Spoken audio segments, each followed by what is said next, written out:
흉노와 훈, 김현진 1. 흉노, 훈 제국, 정치조직. 훈계 집단들에 관한 어떤 논의건 간의 시작점은 내륙아시아의 본래 훈 집단이라 할 수 있는 강력한 흉노의 이야기여야 할 것이다. 흉노 제국은 많은 경우 유목 제국 내지 연맹이다. 흉노 관련 고고학 논의에서 밝혀졌듯 흉노 사회는 순수 유목이 아니라 농경 목축 사회였다. 이 유목민 흉노 집단이 국가였는지 부족 연맹이었는지 논쟁이 뜨겁다. 논쟁 배경에는 유목 문화가 정교한 국가체 형성에 있어 넘을 수 없는 장벽이었다는 가설이 있다. 그러나 유목 문화, 목축 문화에서 고정된 경계가 없거나 조직적 능력이 부족했던 것은 아니다. 권위 있는 지도자 아래 잘 정의된 영토와 정기적인 이동은 불안한 생태적 환경에 있던 유목 부족 사회의 생존을 위해 필수적인 것이었다. 흉노 정치 조직의 성격에 관한 논쟁 대부분은 무엇이 국가와 제국을 이루었느냐에 대한 학자의 이해가 달랐던 데서 기인한다. 사마천이 집필한 사기에 따르면 흉노의 정치 체제는 고도로 중앙 집권화된 전제정으로 황제를 정점으로 그 아래에 왕과 부왕을 둔 위계가 있었다. 준봉건제라 할 수 있었다. 흉노 집단은 다음과 같은 방식으로 체제를 조직했다. 최고 권력은 선우에 있었다. 선우는 중앙정부의 수령이다. 중앙정부의 통제 아래 동부와 서부에 4개의 주요한 지방관직이 있었다. 사마천이 제공하는 정보를 후한서의 정보와 조합하면 흉노행정체계의 상층부에 6명의 최고 귀족으로 구성된 평의회가 있음을 알 수 있다. 평의회에는 좌우 부의 일축왕이 소속되었는데 본래 선우의 아들이나 동생이 임명되는 직책이었다. 그러나 흉노 정치 체제가 발전함에 따라 이들 관직은 선우 시족과 혼인을 통해 친척이 된 호연 씨에게 주어졌다. 평의회를 구성하는 다른 대귀족으로는 좌우 온우 제왕과 좌우 점장왕이 있었다. 최고의 귀족 10명 아래에 제국적 지도자 장관이 있었다. 이들이 흉노 제국 주요 지역들의 행정관이었다. 행정위계 아래에는 많은 종족 부족의 지도자가 있었다. 관리들은 제국 행정관 24명의 통제 아래 있었으나 시기에 따라 자치권을 누리기도 했다. 흉노, 훈의 정치사. 사마천에 따르면 흉노는 지금의 내몽골에 해당하는 오르도스 지방에서 유래했다. 사마천은 중국에 인접한 다른 이민족과 마찬가지로 흉노가 신화 속 중국 영웅의 후예라는 거짓 주장으로 흉노 열전을 시작하여 서기전 3세기 중국 통일 이전에 중국이 알려진 흉노의 다른 이름들을 열거했다. 그는 서기전 3세기 이전 흉노 훈은 순유, 산융, 험륜, 훈육이라 불렸다고 전한다. 학자들은 순유와 훈육이란 이름을 나중에 등장한 훈과 동일시했는데 이는 탁견으로 앞서 설명한 훈노와 훈이 같음 있는 이름이라는 새로운 증거에 들어맞는다. 사마천은 자신의 시대의 흉노를 용적이라 불린 과거 중국의 적수들과 동일시했다. 사마천은 견융이라 불린 집단을 초기 흉노와 동일시했다. 이들은 서기전 770년대 중국 서주를 침략해 수도 호경을 점령했다. 흉노 훈인의 조상은 중국인들이 결국 그들을 제압하기 전까지 수세기 동안 중국을 위협했다. 서기전 221년에 중국을 통일한 진시 황제에 의해 고향인 오르도스 지방에서 쫓겨났다. 시 황제는 호 침공자를 북방에서 쫓아내고 만리장성을 쌓았다. 진나라의 영광은 짧았다.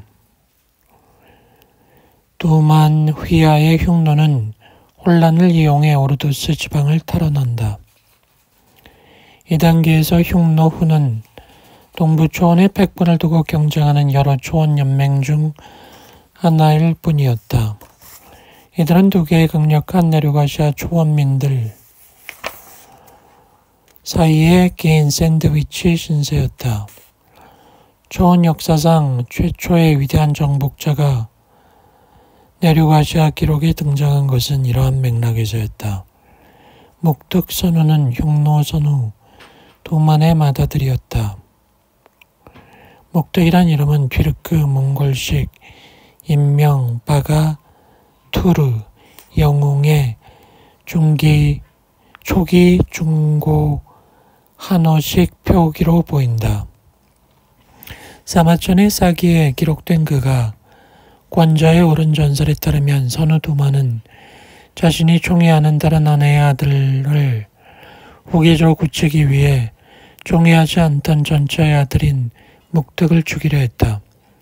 사악한 아버지는 젊은 영웅의 죽음을 바라며 그를 이웃한 월제 인질로 보낸 다음 월제를 자극해 아들을 죽이게 하기 위해 월제와 전쟁을 벌였다. 그러나 목특의 운명은 살아남아 내륙아시아 세계를 최초로 통일하는 지배자가 된다. 월제에서 말을 훔쳤다고 달아나 흉노로 귀환함으로써 함정을 탈출하고 아버지를 죽인다. 이것은 공포 정치의 시작이다. 목특은 곧장 이복 형제들과 계모, 자신에게 반대하는 흉노의 귀족들을 죽인다. 다음 목표는 동쪽에 가공할 족수, 동호 연맹이었다. 동호는 새로운 선우를 시험하기 위해 목특에게 사신을 보내 고인이 된 두만에 가장 좋은 말을 달라고 했다. 모든 흉노 귀족이 목특에게 요구를 거부하라 했으나 목특은 흉노의 보물이라고 불린 말을 동호에게 준다. 동호는 한 발 더 나아가 목특에게 아내도 한 명 넘기라 한다. 또 목특은 이를 따른다. 동호는 이제 흉노 선우를 업신여기며 아무 방비도 하지 않은 채 흉노와 동호 사이에 있는 황무지를 요구했다. 목특은 이를 거부하고 동호를 공격하여 압도해 버렸다. 승리를 한 목특은 서방의 강력한 월지 또한 격파했다. 연전연승을 거둔 흉노 훈인은 진나라의 빼앗긴 남쪽의 모든 영토를 회복한다. 목특은 서기전 200년 백등산 전투에서 근래에 한 제국을 세운 고조의 군대를 포위했다. 고조는 굴욕적 조건으로 자유를 사야 했다. 그는 딸 가운데 하나를 흉노 선우의 첩으로 줘야 했다. 한나라는 또한 비단과 술, 곡식과 식량으로 구성된 영공을 선우에게 바치며 북방의 강력한 적수를 달랬다. 실질적으로 한 제국은 흉노 제국의 선의에 기대야 하는 조공국이 된 것이다. 한고조가 죽자 목특은 그의 아내 여태우에게 자신의 아내 중 한 명이 되라는 모욕적 편지를 보냈다.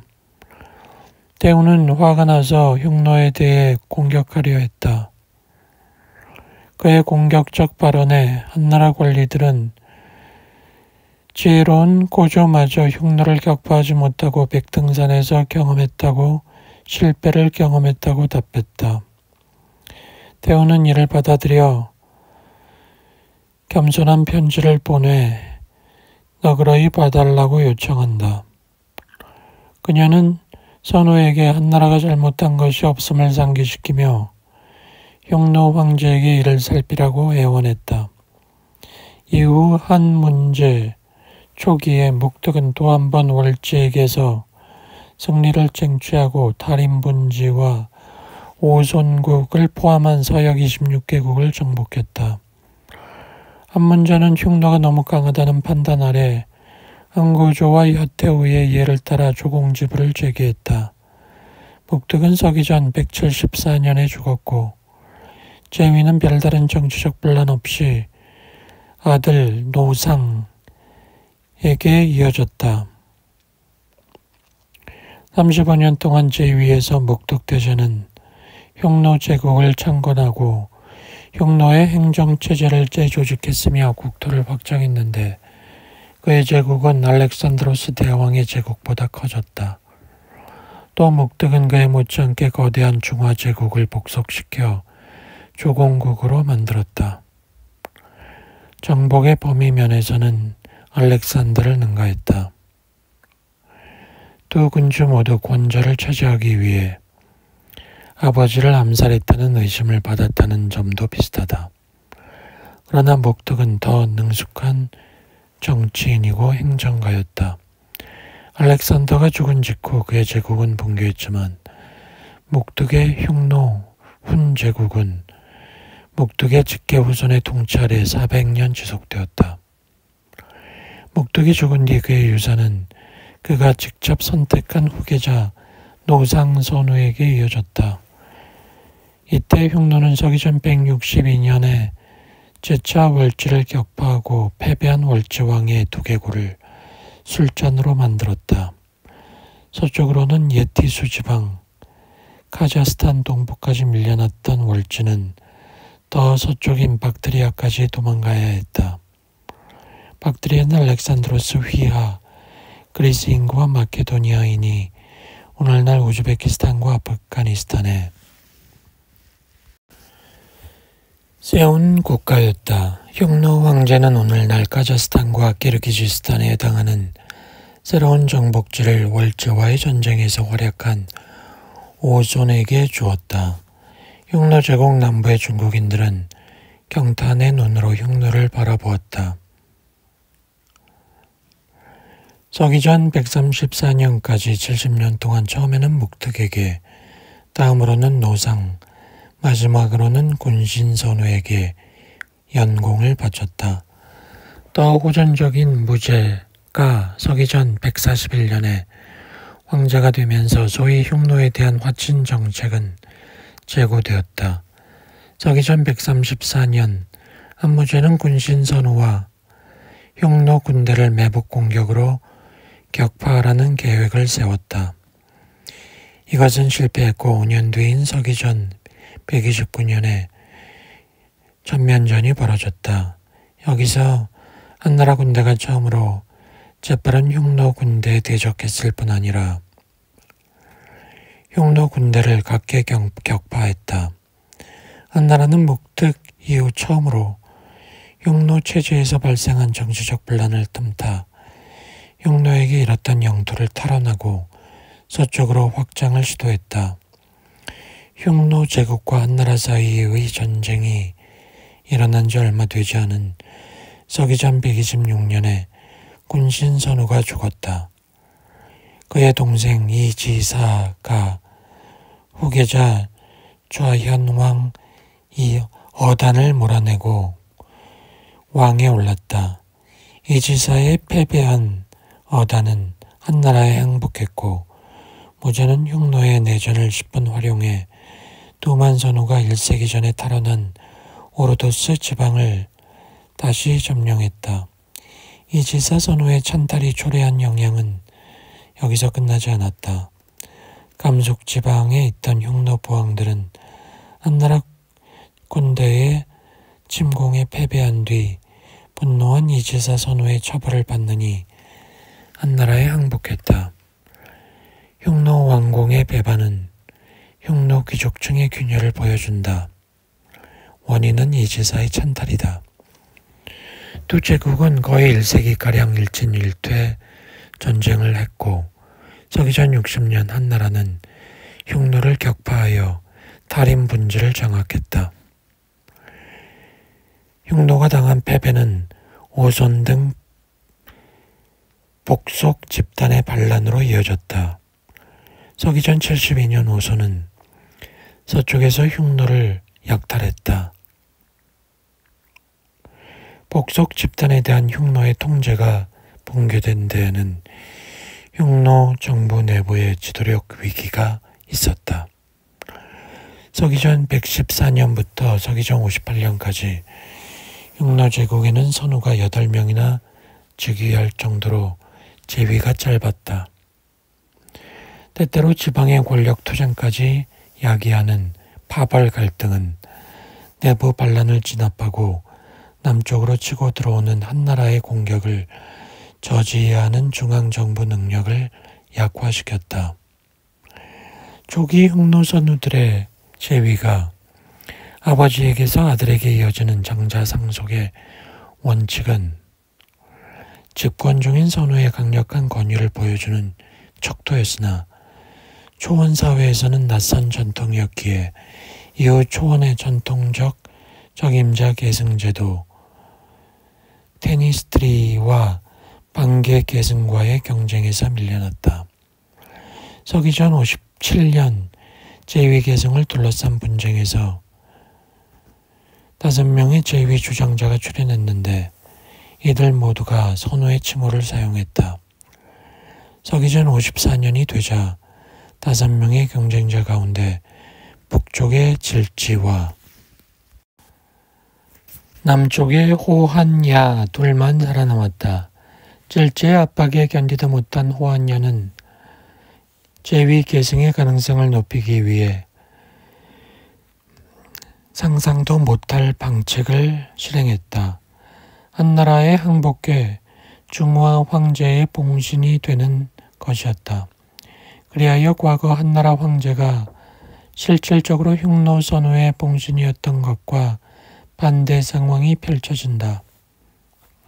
호한야는 한나라의 수도 장안으로 가서 한 황제에 복종했고 대가로 질지에 대적할 수 있는 지원을 얻어냈다. 서기전 36년 호한야가 이끄는 흉노 한 연합군은 질지를 격파했다. 질지의 추종자들은 패배한 군주를 따라 서쪽의 강거까지 갔으나 질지는 거기서 죽었다. 그러나 흉노 훈의 굴력은 항구적이지 않았다. 호한야가 한나라에 굴복한 지 40년 뒤 왕망이 한나라를 멸망시키고 잠시 지속될 신나라를 세운 것이다. 한나라 부흥운동이 전개되어 중국은 내전으로 빠져들었다. 흉노는 이 기회를 활용해 동쪽의 오환 등 반기를 들었던 집단들에 대한 통제를 재확보하고 서쪽으로 영토를 넓혀 달인 분지를 탈환했다. 부활한 흉노는 한나라에게 목특시대에 누렸던 것 같은 조건을 요구하며 한과 흉노 사이의 복속 관계가 다시 뒤집힌다. 흉노 훈인들에게는 안타깝게도 그들의 긴 역사에서 이 시기는 흉노 엘리트층 사이의 분열이 극에 달해 국가가 둘로 쪼개지는 때였다. 서기 46년에 포노는 제국 북쪽에서 자신이 선우라 선언했으나 남부에서 나온 8개 부락의 귀족은 또 다른 제위 주장자 비를 선으로 내세웠는데 비는 중국의 도움으로 북방의 경쟁자와 대적하고자 했다.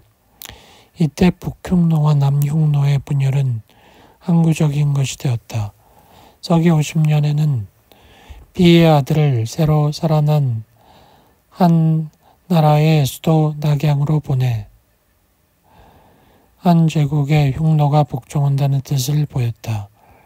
그의 남흉노 집단은 실제로 중국령으로 들어가 중국인의 동맹군이 되었다. 한나라와 흉노 사이에 변경을 지켰다. 중국 내에 있던 남흉노의 후예들도 흉노의 정체성을 지켜내며 미래에 있을 영광에 대비했다. 그러나 이들의 친척이자 흉노 제국의 전통적 중심지인 몽골 고원에 머무르던 북흉노는 문제를 마주했다.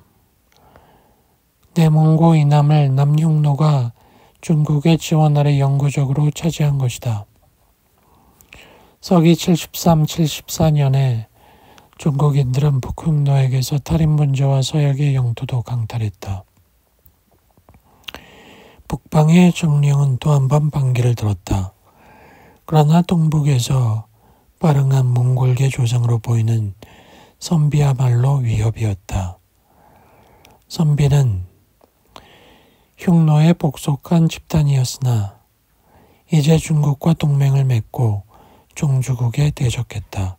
서기 87년에 선비는 북흉노를 격파하여 제위 중인 선우의 목을 베었다.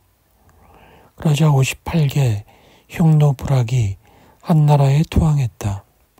북흉노의 재앙은 끝나지 않아 서기 89년에 한나라 장군 두원이 몽골 고원에서 선우를 치고 흉노의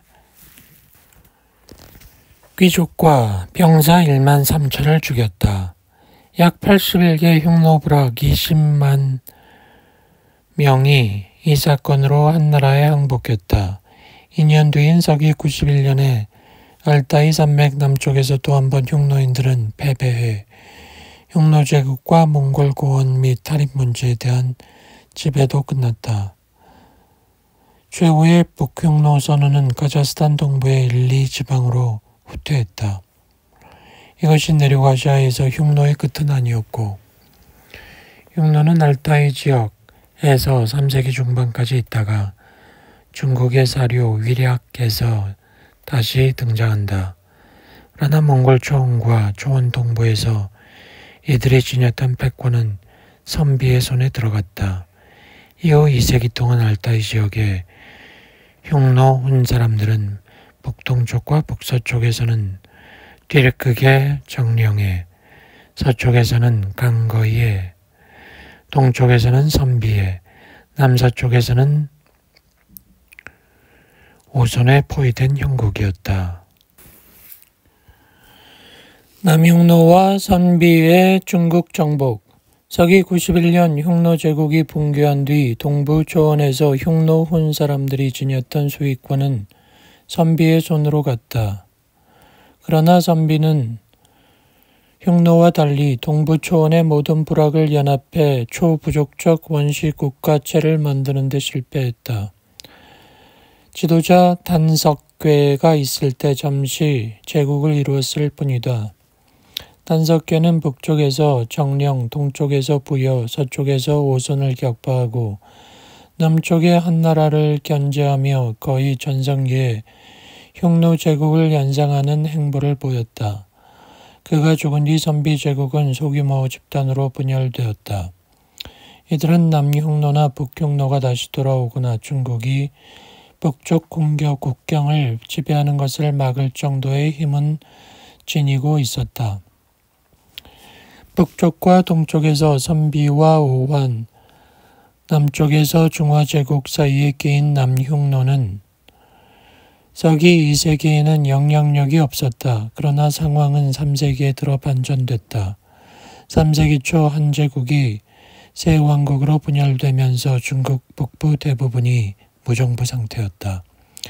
남흉노는 규모와 영향력이 모두 성장했는데 이것이 북중국에 새로이 위나라를 세운 곰발 조조의 이목을 끌었다. 조조는 흉노를 견제하기 위해 216년에 남흉노 선우를 낙양의 인질로 잡아두고 선우가 부재한 흉노는 선우의 형제인 우현왕이 다스리게 했다. 또 남흉노를 5개의 부로 나누었고 각 부에는 다른 지배자와 중국인 감독권을 두게 했다. 흉노가 오랫동안 중국의 변경에 체류했음에도 남흉노의 제국적 면모가 존재하고 여전히 기능하고 있다는 사실은 중국 정권의 골칫거리였다. 앞서 언급한 조치는 흉노가 독립적으로 행동할 여지를 억제하는 것이었다. 사마시의 진나라가 조시 위나라를 대체하고 서기 3세기 중반에 중국을 통일했다. 그러나 낙양의 흉노 선우를 인질로 두는 정책은 실효성이 없는 것으로 보였다. 중국인 관리들의 굴욕적 대우는 흉노 훈인들에게 분노를 야기시켰다. 서기 4세기 초반에 복수가 이루어진다. 서기 292년 이후 진나라는 내전으로 약화되었고 흉노는 이걸 이용해 중국의 멍에를 벗어던진다. 304년 묵특선호의 직계 후손인 유연의 통치 아래 있던 남흉노는 중국으로부터 독립을 선언한다. 인질로 진나라에서 지내던 유연은 자신이 흉노의 통치자인 동시에 중국 옛 왕조 한나라의 후계자라 주장했다. 그는 한황실 공주의 후예이기도 했기 때문에 한나라 황제들의 성인 유를 성으로 채택했다. 서기 308년에 5만이 넘는 흉노 군대를 거느린 유연은 중화 황제로 즉위 5호의 16국 시대를 열었다. 이 시기는 초원 내륙아시아의 정치 전통과 중국의 행정 전통이 합성된 시기이다. 유연은 타고난 군사 정치 재능을 이용해 핵심 흉노뿐 아니라 갈의 성륵 등을 비롯해 다른 호의 귀인들이나 왕미 등 중국인 이탈 군벌의 지지를 얻었다. 이 부하들과 아들이자 훗날의 최종 후계자가 될 유총 등의 도움으로 유연은 산서성의 대부분을 장악하고 진나라의 수도 낙양에 공세를 퍼부었다. 유연은 남흉노가 진나라의 최종적 승리를 거두기 1년 전에 죽었다. 서기 310년에 유연이 죽은 뒤 장남 유화가 이었으나 일주일이 안 돼 유총의 반란으로 실각했다. 유총은 흉노 제위를 힘으로 차지한 뒤 낙양에 대한 공세를 이어나가 311년에 마침내 점령했다. 진나라 회제는 포로가 되었고 중화제국의 수도는 불탔다. 유총은 황제를 회계공으로 봉했다. 중화제국은 몰락했고 흉노는 중국인 아래에서 200년 가까이 당했던 굴욕을 복수했다. 낙양이 망하고 5년 뒤인 서기 316년 흉노는 진나라의 두 번째 수도인 장안을 점령하고 민제를 잡았다. 서기 311년에 사로잡힌 황제가 그러했듯 그는 회평후라는 자귀를 받았다. 두 진 황제는 흉노 황제를 집사처럼 보필해야 하는 굴욕을 견디다가 처형당했다. 나머지 진 황가는 남쪽의 양자강 지역으로 도망쳐 동진을 세웠다. 서부는 전량의 통제를 받고 북동부는 선비의 통제를 받았던 감숙성을 제외하면 동부 감숙성에서 산통성까지 북중국 전체가 흉노 통치를 받게 되었다. 그 어떤 선우도 해내지 못한 중국의 정복이라는 업적을 성취한 유총은 318에 죽었다. 북중국의 흉노 제국은 극도로 불안했다. 이는 주로 흉노 지배층 엘리트 내부의 불화 때문이었다. 유총의 뒤는 아들 유찬이었다. 그러나 유찬은 즉위 직후 장인이자 장군인 근준의 손에 암살되고 근준은 황족 대다수를 학살했다. 암살당한 흉노 황제의 친척이었던 유효는 같은 해 갈부, 군벌, 성릉의 지원을 받아 제위를 회복했다. 근준의 시족과 그 지지자들은 반란을 일으킨 죄로 도륙당했다. 질서가 다시 섰다. 그러나 이 피비린내 나는 사건 이후 국가는 흔들렸다. 유효는 흉노의 수도를 남쪽 장안으로 옮기고 서기 319년 중국어식 국호를 한에서 조로 전조로 변경했는데 이는 아마도 한나라와의 연관성보다 흉노 왕조의 기원을 강조하기 위한 것이다. 그러나 얼마 전에 흉노 궁정에서 벌어진 숙청은 중앙정부 통제력을 약화시켰다. 갈부의 성륵은 동부에 흉노갈 국가를 세워 이탈하더니 후조를 세우고 독립했다. 서기 329년 성륵과 유효는 북중국 패권을 두고 전투를 벌였다. 유효는 패배했고 과거 흉노 연맹의 서방 복속 부락이었을 것으로 보이는 석시의 갈부가 대도했다. 이들은 코카소이드 특징을 띠어 몽골로이드 특징이 강했던 남흉노 제국의 핵심 흉노 훈 집단이나 중국계 주민들과 대조가 되었을 것이다. 성륵과 갈부는 다른 흉노계 집단들과 차이를 보였을 뿐 아니라 점령한 중국계 백성을 다스리는 방식에도 차이가 있었다. 흉노의 유씨는 중국의 관습을 이해하고 토착민을 상대적으로 온전하게 보존했다. 성륵과 갈부에 대한 적대적 기록을 받아들인다면 이들은 대체로 잔혹하고 제멋대로 통치했다. 성륵의 먼 친척인 석호는 호인의 야만성과 잔인함의 대명사가 되었다. 극악무도한 폭정을 견디지 못한 한인들의 저항은 연민이란 인물을 통해 발산된다. 연민은 석시에 입양된 토착 중국인이다. 서기 349년에 권력을 장악한 그는 중국에 사는 모든 호인, 특히 가린에 대한 학살을 실행했다. 이로 인해 20만 명의 호인이 학살당했다.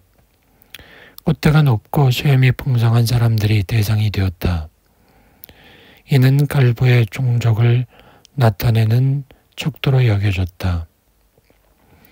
서기 350년 연민은 신생대위를 세움으로써 만세기가량 지속된 흉노의 북중국 통치를 종결시켰다. 후조의 마지막 통치자 석지는 이듬해까지 연민에 저항했으나 351년 휘하장수 유현에게 살해당했다. 모영씨가 이끄는 선비의 국가 전연과 저의 국가 전진이 빠르게 북중국에 있던 흉노의 옛 땅을 차지했다. 연민의 학살에서 살아남은 흉노는 북쪽의 고향인 오늘날 내몽골로 도망쳐 돌아가거나 선비와 저에 항복했다.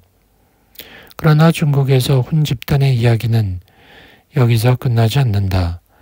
북중국에 남은 흉노 전당의 지도자 유의진은 저의 황제 부견의 속신이었다.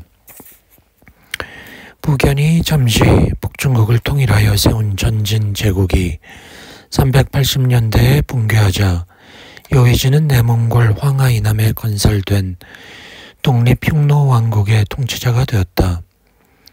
가테어는 그 국가는 선비의 왕 탁발귀의 공격으로 완파당했다. 유의진의 아들 유발발만이 탁발귀에 의한 학살에서 살아남았다. 고원의 기회는 서기 407년 강이 세운 후진의 통치자 요흥이 유발발을 장수로 기용하면서 찾아왔다. 후진이 아버지를 살해한 탁발 선비와 평화조약을 맺자 유발발은 후진에서 떨어져 나와 오늘날 영하 회족 자치구에 하를 세우고 스스로 천왕 하늘의 왕이라 선언했다. 유발발은 그 뒤에 흉노어로 보이는 형련으로 성씨를 바꾸었는데 자기 아래 있던 모든 이들을 배신한 극도로 폭력적인 통치자이다. 이런 부정적 서술은 혁련 발발이 죽은 뒤 북중국을 장악한 최대의 적 탁발 선비의 반혁련, 반흉노 프로파간다와 연관이 있다. 서기 415년 혁련 발발은 감죽성을 중심으로 서랑까지 지배한 저거시와 북량과 동맹을 맺었다. 저거시는 형련발발과 마찬가지로 흉노인이었으므로 북중국의 두 흉노 국가가 동맹을 맺는 것은 자연스러웠다. 서기 417년 형련발발은 중국의 동진으로부터 제도 장안을 빼앗았는데 100년 전인 316년 그의 조상이 걸었던 길을 따랐다고 해도 좋겠다. 장안을 차지한 형련발발은 북중국의 절반가량을 장악하며 제위에 올랐다. 그러나 중국에서 흉노제국의 부활은 서기 4세기에 한조 흉노제국과 마찬가지로 단막극으로 끝났다. 서기 431년 형련발발의 흉노제국은 탁발선비에 의해 망한다. 8년 뒤인 서기 439년 동아시아 최후의 흉노 훈계 국가 흉노 저거시의 북리양 왕국도 탁발선비의 손에 쓰러졌다. 이제 선비는 북중국 전체를 손에 넣어 북위 제국을 세웠다. 북량의 저거시는 서쪽으로 도망, 신장 동부의 고창에서 서기 460년까지 흉노의 통치를 이어갔다. 이 흉노 소왕국은 흉노 훈잔당과 선비 그리고 어쩌면 오왕까지 함께 뒤섞여 몽골 고원에 성립한 유연 제국에 합병되었다. 남흉노는 1세기 후반 흉노 제국의 멸망이나 서기 4세기 중반 한조 흉노 국가의 파멸과 함께 사라진 집단이 아니었다. 정치체로서의 흉노가 서기 5세기 중반까지 동아시아에서 생존해 있었음에도 불구 사서에서 그 장기적 지속성과 끈기가 언급되지 않았을 뿐이다. 중국인과 함께 300년을 지내면서도 동방의 흉노는 자신만의 독특한 정체성을 지켰다. 유럽의 훈 역시 아틸라의 죽음 이후에 간단히 사라진 존재가 아니었다. 전통 중국 역사서에서 흉노 훈은 일관되게 잔인한 오랑캐로 그려진다. 중국 사서의 묘사는 그리스 로마 사료나 역사학에서 훈 집단에 대해 보이는 적개심과 유사하다. 본래 흉노 제국에 복속했던 탁발선비가 중국을 통일하고 북위 제국을 세웠을 때 이 중국의 내륙아시아 정복자들은 옛 흉노식 정치체제의 특징적 요소를 중국에 도입했다. 초원의 준봉건제 전통은 중국적 맥락으로 적용되었다. 뒤에서 나오겠지만 이런 현상은 아틸라와 유럽의 훈 집단의 또 다른 훈 제국에서 유래했던 정치체의 통치를 받았던 오스트로고트령 이탈리아와 프랑크령 갈리아의 경우에서도 확인할 수 있다. 150년 동안 내륙아시아 북위 황제들은 전형적 초원의 방식으로 850개의 분봉지를 군사 귀족과 왕공에게 분배했다. 이러한 영지의 4분의 3 이상은 종족적으로 탁발에 속한 귀족들에게 주어졌다.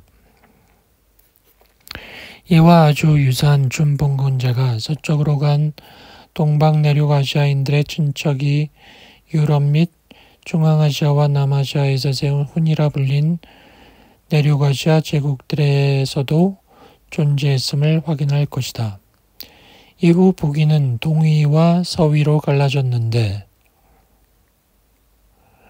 서위의 내륙아시아 통치 엘리트들이 바로 북주를 만들었고 최종적으로 중국을 다시 통일하는 수로 이어졌다.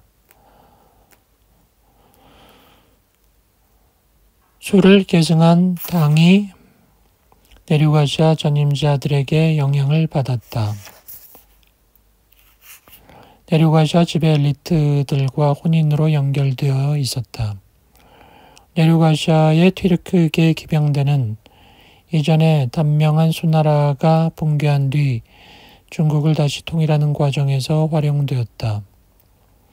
당 궁정의 강력한 귀족들은 튀르크어를 알았거나 튀르크 군단을 지휘하는 튀르크인이 제국의 관리로 일했을 것이다. 내륙아시아 훈과 그 계승자들이 중화제국에 준 충격은 깊었다.